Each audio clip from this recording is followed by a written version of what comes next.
दैवासुर संपद विभाग योग। कभी कभी हमें सबसे अधिक डर बाहर के शत्रु से नहीं, अपने भीतर की उस आवाज से लगना चाहिए जो धीरे धीरे गलत को सही ठहराने लगती है। पहले हम किसी पर क्रोध करते हैं, फिर कहते हैं कि उसने यही योग्य किया था। पहले एक छोटा असत्य बोलते हैं, फिर उसे परिस्थिति की मजबूरी कह देते हैं। पहले तुलना से जलते हैं, फिर सामने वाले की सफलता में दोष खोजने लगते हैं। और धीरे धीरे मन अपनी कठोरता को शक्ति समझने लगता है। दूसरी ओर हमारे भीतर करुणा भी है। गलती स्वीकारने का साहस, किसी कमजोर के लिए खड़े होने की इच्छा, सत्य बोलने की बेचैनी और क्षमा मांगने की नम्रता भी है। एक ही हृदय में प्रकाश की संभावना और अंधकार का खिंचाव दोनों दिखाई देते हैं। गीता का 16वां अध्याय हमें दूसरों को देवता या असुर घोषित करने का अधिकार देने नहीं आया। यह अध्याय एक दर्पण है, हथियार नहीं। कृष्ण कहते हैं, अपने भीतर देखो, कौन से गुण तुम्हें स्वतंत्र, निर्भय और करुणामय बना रहे हैं, और कौन सी आदतें तुम्हारे विवेक, संबंध और शांति को नष्ट कर रही हैं। इस अध्याय को अंत तक सुनिए, क्योंकि चरित्र किसी एक बड़े निर्णय में नहीं बनता। वह उन छोटे क्षणों में बनता है जहां कोई देख नहीं रहा, फिर भी हम सत्य या सुविधा में से एक चुनते हैं। यदि आप चाहते हैं कि गीता का ज्ञान केवल पूजा तक सीमित न रहे, हमारे व्यवहार को भी कृष्ण के योग्य बनाए, तो वीडियो को प्रेम से लाइक कीजिए। धर्म का संदेश आगे पहुंचाना भी भक्ति है, क्योंकि कृष्ण का प्रेम हमें कोमल ही नहीं, भीतर से सच्चा और साहसी भी बनाता है। इस अध्याय का नाम है दैवासुर संपद विभाग योग। 15वें अध्याय में कृष्ण ने संसार को ऊपर जड़ और नीचे शाखाओं वाले अश्वत्थ वृक्ष के रूप में दिखाया। उन्होंने कहा कि जीव उनका सनातन अंश है और वे हर हृदय में स्थित हैं। अब वे बताते हैं कि उस हृदय में कौन सी संपदा विकसित करनी है। यहाँ संपदा का अर्थ धन नहीं, चरित्र की पूंजी है। कृष्ण दैवी गुणों की सूची से आरंभ करते हैं। अभय सत्व संशुद्धिर ज्ञान योग व्यवस्थिति है। दान दमश्च यज्ञश्च स्वाध्यायस्तप आर्जवम। निर्भयता, अंतःकरण की शुद्धता, ज्ञान और योग में स्थिरता, दान, इंद्रिय संयम, यज्ञ भाव, स्वाध्याय, तप और सरलता, ये दैवी संपदा के गुण हैं। आगे वे अहिंसा, सत्य, क्रोध का संयम, त्याग, शांति, निंदा से बचना, प्राणियों पर दया, लोभ का अभाव, कोमलता, लज्जा, अचंचलता, तेज, क्षमा, धैर्य, शुद्धता, द्वेष का अभाव और अत्यधिक मान न चाहने को दैवी गुण बताते हैं। सूची लंबी है, लेकिन इसका हृदय स्पष्ट है। ऐसा मन जो सत्य में स्थिर होकर स्वयं और दूसरों के लिए सुरक्षा बनता है। दैवी होना अलौकिक शक्ति दिखाना नहीं, अपनी शक्ति का उपयोग रक्षा, सेवा और धर्म के लिए करना है। कृष्ण सबसे पहले अभय, निर्भयता रखते हैं। इसका अर्थ कभी डर महसूस न करना नहीं। अर्जुन भी डरा था। निर्भयता का अर्थ है कि भय हमारे धर्म का निर्णय न करे। सत्य बोलने में आवाज कांप सकती है, फिर भी हम सम्मान से सत्य बोलें। कठिन जांच का परिणाम डराए, फिर भी जांच कराएं। गलत संबंध छोड़ने का भय हो, फिर भी उचित सीमा बनाएं। भय से मुक्त होने का गहरा आधार कृष्ण में विश्वास है। जब हमारी पूरी सुरक्षा पद, धन, प्रशंसा या किसी व्यक्ति के व्यवहार पर टिकी हो, भय बढ़ेगा। जब भीतर यह संबंध जागता है कि परिणाम कठिन हो सकता है, पर कृष्ण का हाथ नहीं छूटेगा, तब साहस जन्म लेता है। अंतःकरण की शुद्धता का अर्थ यह नहीं कि मन में कभी बुरा विचार न आए। शुद्धता का अर्थ है कि हम उस विचार को पालते नहीं, उसके अनुसार छलपूर्ण कर्म नहीं करते और स्वयं के सामने उसका सच स्वीकारते हैं। मन के कमरे में धूल आएगी, साधना उसे अपना स्थायी सामान न बनने देना है। दान केवल धन देना नहीं, समय देना, ज्ञान बांटना, ध्यान से सुनना, किसी की गरिमा बचाना और श्रेय साझा करना भी दान है। लेकिन दान ऐसा न हो जो सामने वाले को छोटा और स्वयं को बड़ा महसूस कराए। कृष्ण के लिए दैवी दान अहंकार का प्रदर्शन नहीं, किसी आवश्यकता के प्रति संवेदनशील उत्तर है। दम या इंद्रिय संयम जीवन को रंगहीन करना नहीं। संयम हमें आनंद का स्वामी बनाता है, दास नहीं। स्वाद लें, पर स्वाद स्वास्थ्य को न चला दे। तकनीक का उपयोग करें, पर हर खाली क्षण स्क्रीन न निगल जाए। क्रोध अनुभव करें, पर वाणी किसी का अपमान करने के लिए स्वतंत्र न हो जाए। आर्जव का अर्थ सरलता और भीतर बाहर की एकता है। जब सामने एक चेहरा और पीछे दूसरा हो, मन लगातार अभिनय से थकता है। सरलता कठोरता नहीं कि जो मन में आए बोल दें। सरलता है सत्य को करुणा और मर्यादा के साथ रखना, बिना छल के। कृष्ण अहिंसा और सत्य को साथ रखते हैं। कभी लोग सत्य के नाम पर चोट पहुंचाते हैं, कभी अहिंसा के नाम पर आवश्यक सत्य छिपाते हैं। दैवी वाणी पूछती है, क्या यह सच है? क्या इसे कहना आवश्यक है? क्या इसे कहने का कोई अधिक करुणामय और स्पष्ट तरीका है? क्षमा का अर्थ अन्याय को उचित मानना या बार बार अपने को हानि के सामने रखना नहीं। सीमा बनाते हुए भी मन में प्रतिशोध की आग न पालना क्षमा की दिशा है। कभी दूरी धर्म होती है, द्वेष आवश्यक नहीं। हम न्याय मांग सकते हैं और फिर भी भीतर कृष्ण से कह सकते हैं, मुझे इस घटना का स्थायी कैदी मत बनने दीजिए। अब कृष्ण आसुरी प्रवृत्तियों की ओर दर्पण घुमाते हैं। दंभो दर्पो अभिमानश्च क्रोधः पारुष्यमेव च अज्ञान चाभिजातस्य पार्थ संपद्मासुरी। दंभ, घमंड, अभिमान, क्रोध, कठोरता और अज्ञान आसुरी संपदा के लक्षण हैं। दंभ वह है जहां हम वह दिखाते हैं जो है नहीं।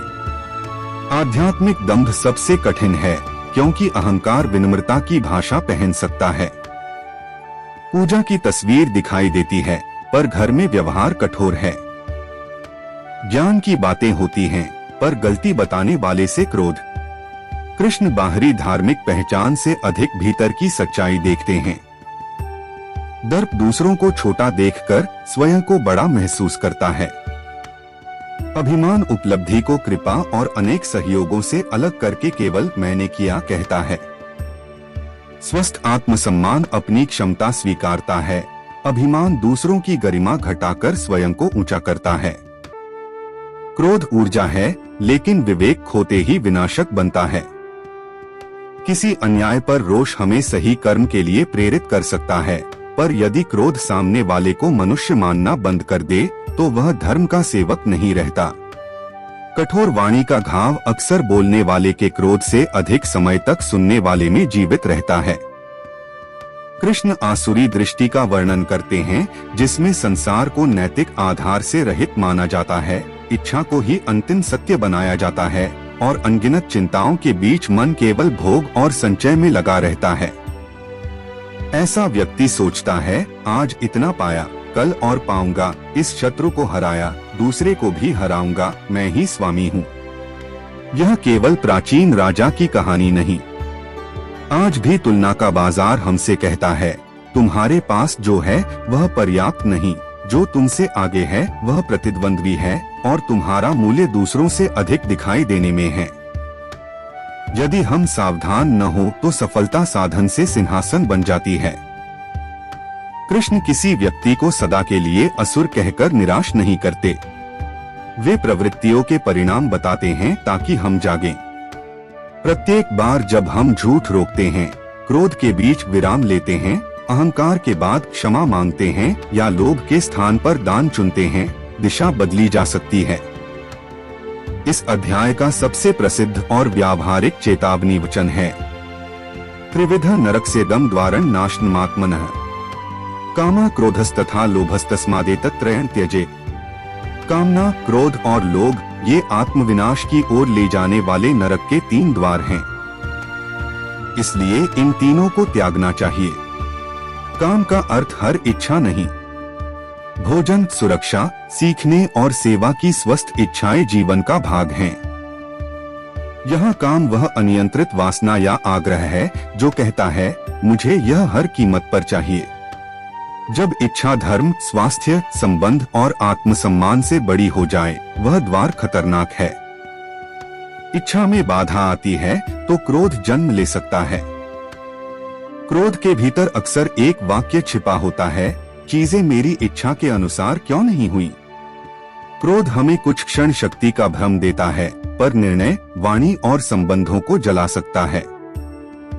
लोभ कहता है थोड़ा और फिर शांति मिलेगी, लेकिन उसकी सीमा हर उपलब्धि के बाद पीछे खिसक जाती है। धन का उचित निर्माण धर्म है। लोभ वह अवस्था है जहां पाने के लिए हम सत्य, स्वास्थ्य या किसी की गरिमा का सौदा करने लगते हैं। लोभ केवल पैसे का नहीं, ध्यान, प्रशंसा, नियंत्रण और मान्यता का भी हो सकता है। इन 3 द्वारों को केवल दबाने से वे समाप्त नहीं होते। इच्छा के पीछे की कमी को देखना होगा, क्रोध के पीछे की चोट को समझना होगा और लोभ के पीछे के भय को कृष्ण के सामने रखना होगा। मन से पूछिए, मैं सच में क्या खोज रहा हूँ? सुरक्षा, प्रेम, सम्मान या नियंत्रण? क्या मैं उसे गलत द्वार पर खोज रहा हूँ? कृष्ण कहते हैं कि जो इन 3 अंधकारमय द्वारों से मुक्त होकर अपने कल्याण का आचरण करता है, वह परम गति की ओर बढ़ता है। फिर वे शास्त्र को कर्म और अकर्म की पहचान में प्रमाण मानने की बात करते हैं। तस्मात् शास्त्रं प्रमाणते कार्याकार्य व्यवस्थित ज्ञात्वा शास्त्र विधानोक्तं कर्म कर्तुमिहार्हसि। क्या करना चाहिए और क्या नहीं, इसे समझने में शास्त्र को प्रमाण मानो और फिर धर्मपूर्ण कर्म करो। मन की हर तीव्र इच्छा सत्य नहीं होती। मुझे ऐसा लगता है महत्वपूर्ण अनुभव है, पर अंतिम नैतिक प्रमाण नहीं। शास्त्र, विवेक, करुणा, परिणामों की समझ और योग्य मार्गदर्शन मिलकर हमें दिशा देते हैं। नियम का अंधा उपयोग भी नहीं, उसके पीछे स्थित धर्म को समझना आवश्यक है। आज मेरी सच्चाई शब्द बहुत सुनाई देता है। अपना अनुभव कहना आवश्यक है, लेकिन यदि मेरी सच्चाई किसी दूसरे की गरिमा और वस्तुगत तथ्य को मिटा दे तो आत्मपरीक्षण चाहिए। कृष्ण हमें अपनी भावना का सम्मान और धर्म की बड़ी रोशनी दोनों साथ रखने को कहते हैं। अब इस अध्याय को जीवन में उतारने की 7 साधनाएं। पहली साधना, दर्पण को बाहर से भीतर मोड़िए। किसी व्यक्ति को आसुरी कहने से पहले पूछिए, आज मेरे भीतर दंभ, घमंड, क्रोध या कठोरता कहाँ दिखी? और अभय, करुणा, सत्य या क्षमा कहाँ प्रकट हुई? यह निरीक्षण दोषबोध के लिए नहीं, दिशा के लिए है। दूसरी साधना, क्रोध का पवित्र विराम बनाइए। तीव्र क्रोध में संदेश न भेजें, निर्णय न लें और अपमानजनक शब्द न बोलें। शरीर को शांत होने का समय दें। 3 गहरी सांस लें, पानी पिए और संभव हो तो कुछ देर चलें। फिर तथ्य, सीमा और उचित उत्तर स्पष्ट करें। तीसरी साधना, इच्छा से 3 प्रश्न कीजिए। क्या यह धर्मपूर्ण है? इसकी कीमत मेरे स्वास्थ्य, संबंध या सत्य को तो नहीं चुकानी पड़ेगी? यदि यह पूरी न हो तो क्या मैं टूट जाऊंगा? उत्तर आपको इच्छा और बंधन का अंतर दिखाएगा। चौथी साधना, लोभ के विरुद्ध कृतज्ञता और दान रखिए। हर सप्ताह कुछ ऐसा बांटिए जिसे रोककर रखने की प्रवृत्ति हो, धन, समय, ज्ञान, श्रेय या ध्यान। दान मन को याद दिलाता है कि जीवन केवल संग्रह नहीं, प्रवाह भी है। पांचवी साधना, वाणी का तप कीजिए। एक दिन निंदा, व्यंग्य और अनावश्यक कठोरता पर विशेष ध्यान दें। सत्य बोलें, पर आवाज में अपमान न हो। किसी को सुधारना हो तो उसके चरित्र पर हमला करने के स्थान पर व्यवहार और सीमा स्पष्ट करें। छठी साधना, गलती के बाद शीघ्र लौटिए। अहंकार कहता है कि गलती स्वीकारने से हम छोटे होंगे। दैवी साहस कहता है, मैंने गलत कहा, मुझे क्षमा कीजिए, मैं इसे सुधारूंगा। यह एक वाक्य कई संबंधों को भीतर से बदल सकता है। सातवीं साधना, रात को एक दैवी गुण कृष्ण से मांगिए। पूरी सूची एक दिन में नहीं आती। इस सप्ताह केवल सत्य या क्षमा या संयम चुनिए। सुबह उसका संकल्प करें, रात को समीक्षा करें और विफलता में फिर लौटें। कुछ क्षण आंखें बंद करके प्रार्थना कीजिए। हे कृष्ण, मेरे भीतर छिपे दंभ को पहचानने की ईमानदारी दीजिए। मुझे ऐसी निर्भयता दीजिए जो सत्य बोले, और ऐसी करुणा जो सत्य को हथियार न बनाए।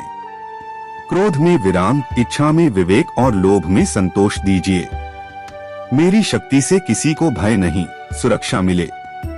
मेरी वाणी स्पष्ट हो पर कठोर नहीं, मेरा हृदय कोमल हो पर कमजोर नहीं। गलती होने पर बचाव नहीं, स्वीकार और सुधार का साहस दीजिए। जिनसे चोट मिली उनके प्रति उचित सीमा रखते हुए प्रतिशोध की आग से मुक्त कीजिए। मेरे कर्म को दिखावे से, मेरी भक्ति को अहंकार से और मेरे ज्ञान को दूसरों की निंदा से बचाइए। मेरे भीतर की दैवी संपदा हर छोटे निर्णय में बढ़े और मेरा चरित्र आपके प्रेम का प्रमाण बने। दैवासुर संपद विभाग योग का सार दूसरों को बांटना नहीं, अपने चुनावों को देखना है।